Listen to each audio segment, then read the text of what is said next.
नाज़रीन अस्सलाम वालेकुम। आज की ये बात बहुत अहमियत रखती है। डोनाल्ड ट्रंप 13 से 15 मई तक बीजिंग का दौरा करेंगे। तकरीबन 10 साल बाद एक अमरीकी सदर चीन जाएंगे। ये दौरा सिर्फ दो बड़ी ताकतों के दरमियान मुलाकात नहीं, बल्कि पाकिस्तान समेत पूरी आलमी जनूब के लिए एक बहुत बड़ा मौका बन सकता है। सोचिए, जब दुनिया की दो सबसे बड़ी मईशतें चीन और अमरीका अमली बुनियाद पर कहें कि हम एक दूसरे के साथ हम आहंग हो जाएं, बाहमी एहतराम रखें, जीरो सम गेम का वहम छोड़ दें और विन विन के नताइज पर चलें, तो असरात फौरी और आलमी होते हैं।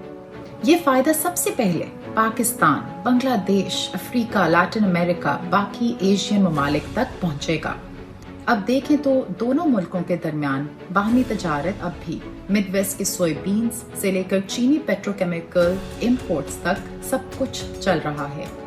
इस मुस्तकबिल मिजाजी और मुस्तकिल मिजाजी की वजह से आलमी सतह पर एशिया समेत लोगों के लिए कीमतें कम रहती हैं। साख्तारी फायदा इससे भी गहरा है। चीन की बड़ी मैन्युफैक्चरिंग स्केल और सप्लाई चेन की ताकत अमेरिका की हाई एंड कंजम्पशन, जिद्दत और सर्विसेज से मैच करती है। अब आते हैं दुनिया की तरफ और सबसे पहले पाकिस्तान की तरफ। अभी हाल ही में सीपेक का दूसरा फेज चल रहा है। अब ट्रेन्स और सड़कों के बाद बात की जा रही है tech manufacturing, green technology, energy, new energy और मैन्युफैक्चरिंग की तरफ। एक एक्सपोर्ट बेस्ड टेक्नोलॉजी और मैन्युफैक्चरिंग को इनकरेज किया जा रहा है पाकिस्तान में। अब तक दुनिया के कई ममालिक सोचते हैं कि बीजिंग और वाशिंगटन के दरमियान क्या फैसला किया जाए, लेकिन अगर ये दो मुल्क मुस्तहकम चीन अमरीका ताल्लुकात इस दोगले जाल को ख़त्म कर दें, अपने ताल्लुकात को बेहतर कर लें, तो ये डिसीजन मुल्कों के लिए आसान हो जाती है। वो सीपेक की सप्लाई चेन्स को महफूज कर सकते हैं, हॉर्मोज से आने वाले एनर्जी फ्लो को यकीनी बना सकते हैं, ट्राइलैटरल इन्वेस्टमेंट की तरफ काम किया जा सकता है। अमरीकी सरमाया और टेक्नोलॉजी चीनी प्रोजेक्ट्स को मुकम्मल करेगा, बगैर पुराने डेट ट्रैप इल्जामात और साबोटाज के खतरे के। और नतीजा क्या हो सकता है?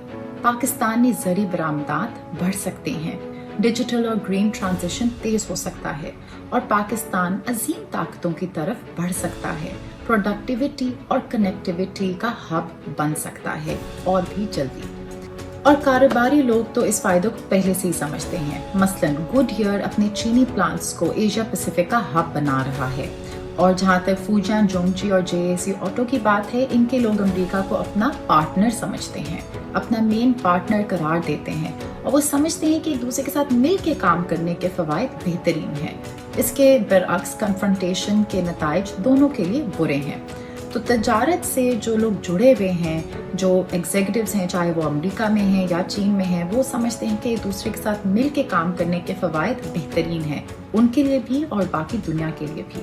क्योंकि चीन की अब भी अपवर्ड ट्रैजेक्टरी अमेरिकन कंपनीज को सूट करती है। अमेरिका में आवाम के ओपिनियंस भी बदल रहे हैं।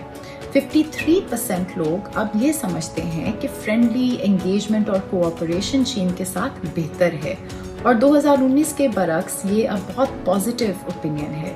यानी कि जो भी नेगेटिव प्रोपेगेंडा चीन की तरफ किया गया वो शायद फेल कर रहा है और लोगों को भी समझ आती है बात के असल में तो एक बेहतर जिंदगी की तरफ हम सब ने बढ़ना है, चाहे वो चीनी हैं चाहे वो अमरीकी हैं।